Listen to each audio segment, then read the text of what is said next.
I hope that somehow we can slide you in there with all the other members of your family because, again, the Samoan dynasty has been known forever. Like as a child, I had no idea Yokozuna was actually Samoan. I'm being told he's Japanese, so I believe it.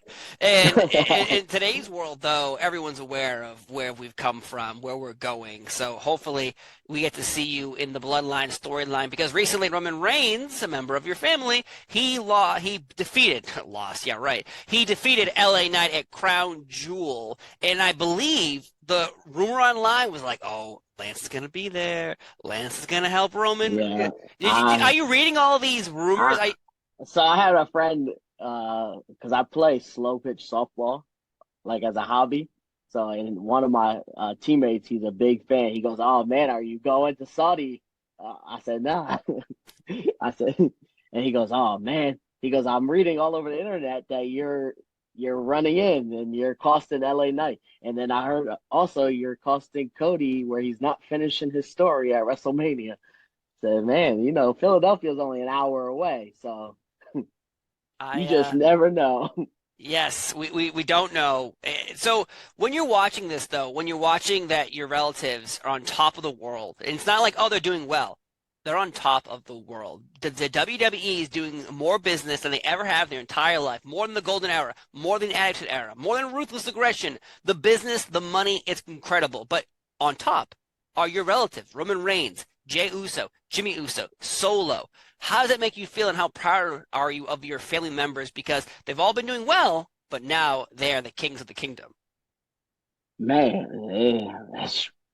man, I honestly got goosebumps just thinking about it, man. Like how well and like proud I am. I tell them all the time, like I'll talk to them maybe 364 days of the year. Like I'm constantly just texting or calling or we're playing the game together, man. It's just always back and forth. And I always, especially after one of their matches, and I always message them like hell of a match, great show, especially when they did the Roman and Jey Uso storyline.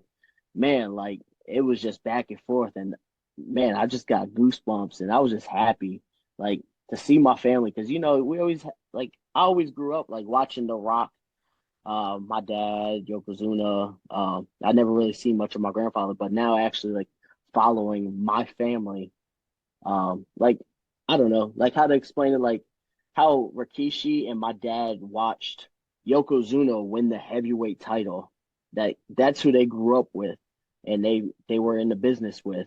And now I feel like that's the same way I am. I'm watching them achieve higher level stuff, like to the next, like God mode stuff. See what I did there? But I man, saw like, I saw what you did there. I have a sneaky suspicion I'm going to see you tomorrow night on an episode of Raw or SmackDown or NXT or pay-per-view and be like, that bastard lied to me. but man, yeah, just seeing them and especially Solo, man, because I watched Solo. I watched his very first match all the way to being able to tag with him right before he got signed, and just to see him in the position he's in, man, I'm proud. Like I was just in Florida last week, just telling him when I was down at his house, and I was just, man, like this is where I want to be. I want to be with you guys, but right now y'all are killing it, and I love every moment. I said you guys are the only reason I still tune in every single week to watch you. Oh man, and it seems that everyone believes that WrestleMania and even Jimmy and Jay Uso had a interview with Ariel Helwani where they said the dream scenario was for them to fight each other at WrestleMania. Well, they broke up as a tag team after SummerSlam. So let's predict right now: Jay versus Jimmy. Who do you got?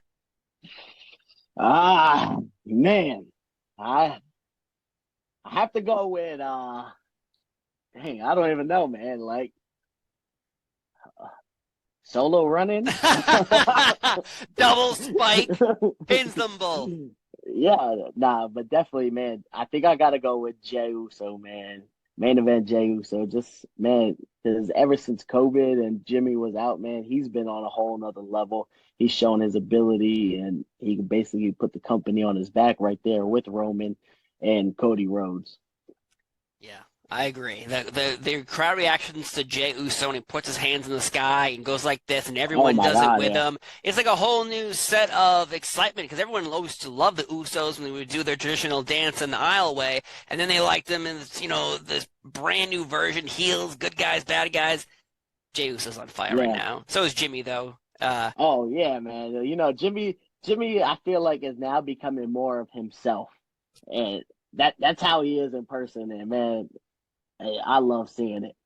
And then you Yeah, got Solo just in the background, just being the enforcer. yeah. Defeating John Cena of all people. Hey man, I was happy for him on that. I definitely messaged him right away. I didn't even know what time it was in Saudi, but I sent him a text message right away.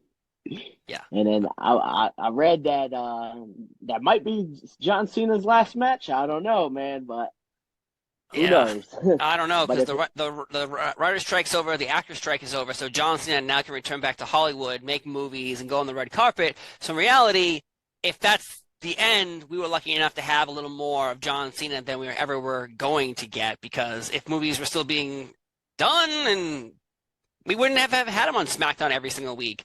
But yeah, I was at Fastlane, and I was at that press okay. conference after the event, watching Jay and Cody say they had a Oh few man. libations. And I don't listen. I don't think they were having libations. I think something else was involved in that. But whatever. But did you see this? Because sitting Ah, there about 2 feet away from them, it was hysterical. I watched it. I watched the whole thing. But man, like they just won the tag belts, man. They were hyped. They were happy. They probably went on the bus, had a few drinks, and you know, enjoyed the moment.